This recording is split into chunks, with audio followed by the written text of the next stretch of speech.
Female hair transplant, हमने gents में या पुरुषों में तो हेयर ट्रांसप्लांट बड़ी कॉमनली सुना है, सभी जगह इसके बारे में बात होती है, एड्स देखते हैं।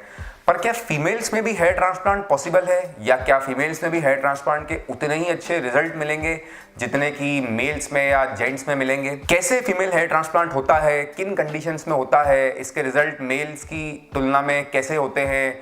क्या इसमें फीमेल्स को नेचुरल लुक मिलता है या फिर देख करके बोल सकते हैं कि ये हेयर ट्रांसप्लांट किए हुए बाल हैं? क्या इसका खर्च होता है? ये सभी बातें फीमेल हेयर ट्रांसप्लांट से जुड़ी इस वीडियो में मैं डॉक्टर अंकित आपको बताऊंगा।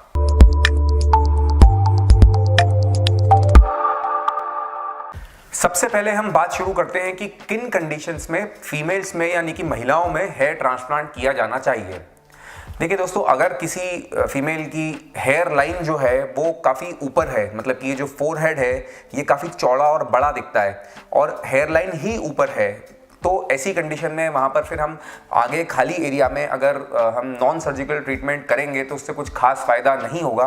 तो ऐसी कंडीशंस में हेयर लाइन नीचे लाने के लिए हेयर ट्रांसप्लांट सजेस्टेड है।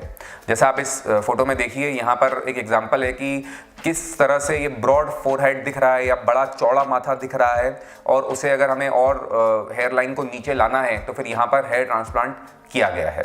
दूसरा जो सबसे कॉमन सिनेरियो हमारे सामने होता है वो ये होता है कि डिफ्यूज हेयर लॉस, मतलब इस पूरे फ्रंट के पोर्शन में जहाँ पे कि हमें बाल चाहिए होते हैं, अगर बाल कम हो गए हैं, ये पार्टीशन जो है मांग जिसे कहते हैं, ये बहुत चौड़ा बड़ा दिखने लग गया है, खाली खाली एरिया स्कैल्प में दिखने लग गया है और नॉन सर्जिकल ट्रीटमेंट आपने ट्राई किए हैं लेकिन उससे फ़ायदा नहीं हो रहा, तो फिर हेयर ट्रांसप्लांट करके आप वहाँ पर बालों को नए पा सकते हैं, पीछे से बाल लेकर के आगे लगा सकते हैं। कभी भी जब हेयर ट्रांसप्लांट हम करते हैं तो ये हम मान के चलते हैं कि पीछे सफिशिएंट बाल हैं जिन्हें कि ले सकते हैं और आगे लगा सकते हैं। तो अगर पीछे भी बाल नहीं है तो फिर एक मैटर अलग हो जाता है वो, लेकिन अगर पीछे बाल हैं जिन्हें कि निकाल करके आगे लगा सकते हैं तो ही हेयर ट्रांसप्लांट किया जाता है। तो ये दो कंडीशन बड़ी कॉमन है, एक तो हेयर लाइन हमारी ऊपर होना फीमेल्स में, चौड़ा फोरहेड होना बड़ा, जिसे कि हम अगर हेयर लाइन नीचे लाना है तो आगे हेयर ट्रांसप्लांट कर दें और बाल लगा दें। दूसरी कंडीशन की डिफ्यूज हेयर लॉस, मतलब ओवरऑल थिनिंग उतनी ज़्यादा कि जो नॉन सर्जिकल चीज़ों से शायद ठीक नहीं हो रही है, आपने ट्राई कर लिया है तो अब वहाँ पर आप फिर पीछे से बाल निकालिए और आगे लगा लीजिए, जिसे कि हेयर ट्रांसप्लांट कहते हैं। इसके बाद जो थोड़ी अनकॉमन कंडीशंस हैं वो ये हैं कि चोट में स्कार आ गए हों या जल गया हो स्कैल्प, जिस वजह से उस एरिया के बाल चले गए हों, तो स्कैरिंग एलोपेशिया होता है, या जैसे जो पोस्ट बर्न या इस तरह की कंडीशंस होती हैं। इन कंडीशंस में फ्रेंड्स थोड़ा सा ज़्यादा एक्सपीरियंस और ज़्यादा टेक्निक सेंसिटिव ये चीज़ें डिमांड करती हैं, मतलब इसमें आपको अपने डॉक्टर का चयन बहुत सोच समझ के करना होगा, क्योंकि ये थोड़ी अनकॉमन कंडीशंस होती है, यहाँ पर बहुत ज़्यादा स्किल और एक्सपर्टाइज की ज़रूरत होती है। तो ये एनालाइज आपके हेयर ट्रांसप्लांट सर्जन आपको करके बताएंगे कि आपके लिए क्या सही है, क्या उस जगह पे ट्रांसप्लांट करने से आपको सक्सेसफुल रिजल्ट मिलेंगे या किस तरह से आपका वहाँ हेयर लॉस को मैनेज करना होगा। इसके बाद हम बात करते हैं कि फीमेल्स में हेयर ट्रांसप्लांट कैसे होता है। क्या ये जैसे मेल्स में होता है वैसे ही होता है? तो जी हाँ, बिल्कुल जैसे कि पुरुषों में या जेंट्स में हेयर ट्रांसप्लांट किया जाता है, वही टेक्निक, वही चीज़ें सारी, वही सारे सर्जरी के प्रिंसिपल्स यहाँ पर भी अप्लाई होते हैं। हमें वैसे ही हेयर फॉलिकल एक एक करके निकालना है, उन्हें हमें एक एक करके लगाना है, सब कुछ सेम है जिस तरह से हमें काम करना है।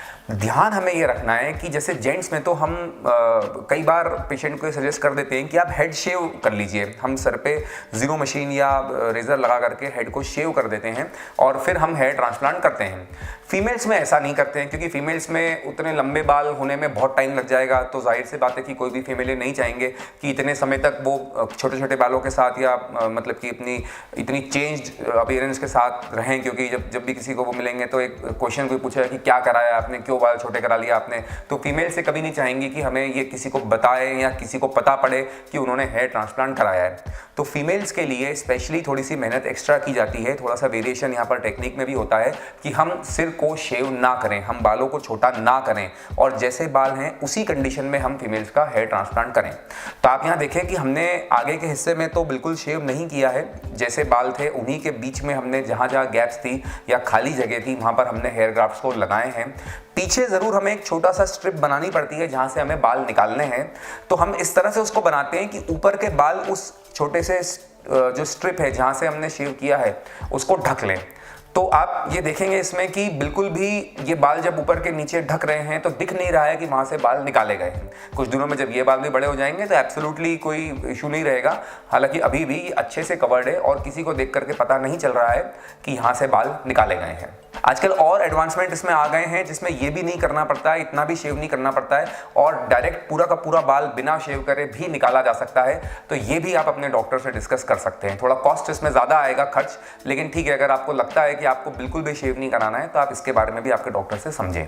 बस ये शेव करने या न करने का एक बड़ा इशू रहता है जो मेल और फीमेल में डिफरेंस क्रिएट करता है, लेकिन बाकी सारी चीज़ें जो हैं सर्जरी की वो सेम है, वैसी ही रिकवरी होती है, वैसी ही दवाइयाँ होती है, उतना ही बड़ा प्रोसेस होता है, वैसे ही सुन करना होता है। सब कुछ पुरुषों में और महिलाओं में सेम होता है, कहीं कोई फर्क हेयर ट्रांसप्लांट की टेक्निक में या सर्जरी में नहीं होता।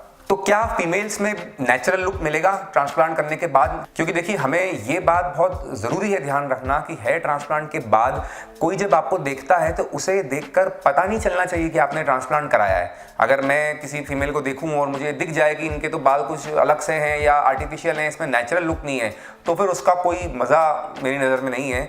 Beauty of the cosmetic surgery is in the fact that no one should come to know that you have undergone that surgery. तो नेचुरल लुक लाने में जो सबसे इंपॉर्टेंट चीज़ होती है वो होता है आपके सर्जन का एक्सपीरियंस और उनकी एक्सपर्टाइज।